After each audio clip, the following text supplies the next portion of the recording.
اور حضرت بلال انہیں آپ صلی اللہ علیہ وسلم سے ملواتے تھے۔ آخر مدینہ میں 8 سال رہنے کے بعد وہ دن آیا جس کا سب کو بے صبری سے انتظار تھا، فتح مکہ۔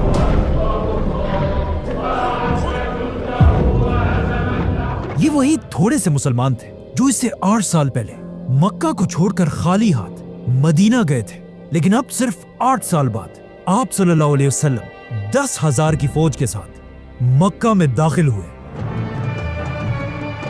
جیسے ہی مکہ فتح ہوا، آپ صلی اللہ علیہ وسلم نے بلال کو اپنے پاس بلایا اور ان سے کہا جاؤ اور مکہ میں پہلی اذان دو۔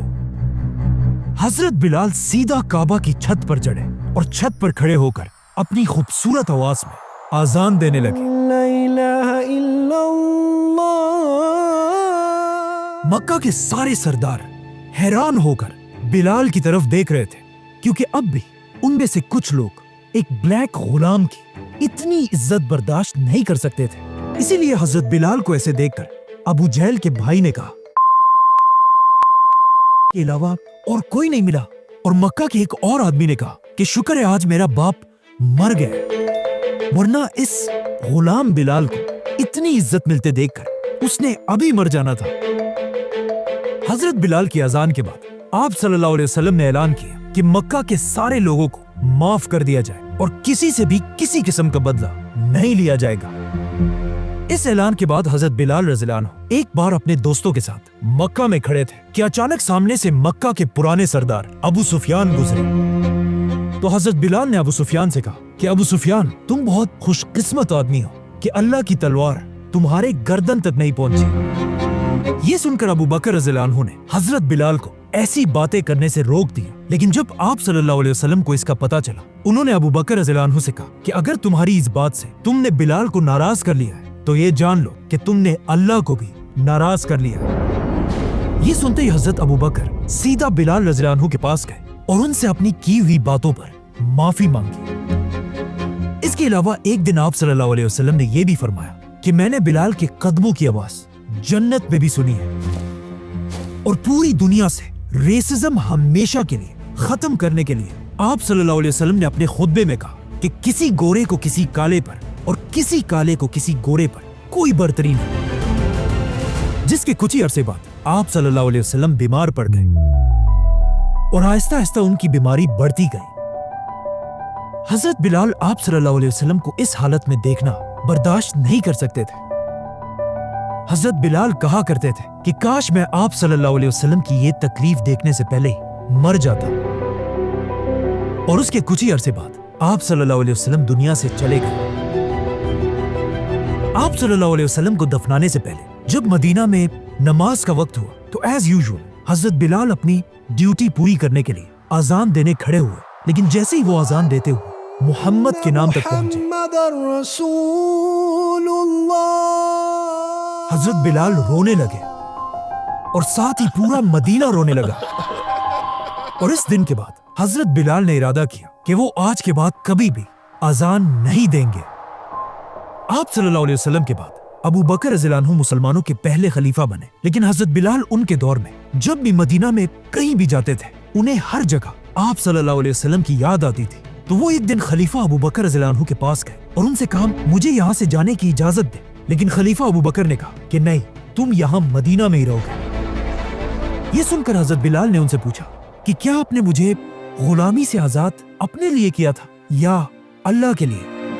اگر اپنے لیے آپ نے مجھے آزاد کیا تھا تو ٹھیک ہے، میں کہیں نہیں جاؤں گا، لیکن اگر آپ نے مجھے اللہ کے لیے آزاد کیا تھا تو مجھے مدینہ سے جانے سے نہ روکے۔ جس پر خلیفہ ابو بکر نے انہیں جانے کی اجازت دی اور حضرت بلال مدینہ چھوڑ کر شام کی طرف چلے گئے۔ حضرت ابو بکر کے بعد مسلمانوں کے نئے خلیفہ عمر بن خطاب رضی اللہ عنہ بنے، جنہوں نے اس خلافت کے سائز کو ڈبل اور ٹرپل سے بھی زیادہ کر دیا، یہاں تک کہ یرموک اور قادسیہ جیسی جنگیں جیتنے کے بعد مسلمانوں نے پہلی بار پیغمبروں کے شہر جیروسلم کو فتح کیا، اور جیروسلم فتح کرنے کے فوراً بعد مسلمانوں نے سب سے پہلے وہاں ایک مسجد بنائی، مسجد اقصی۔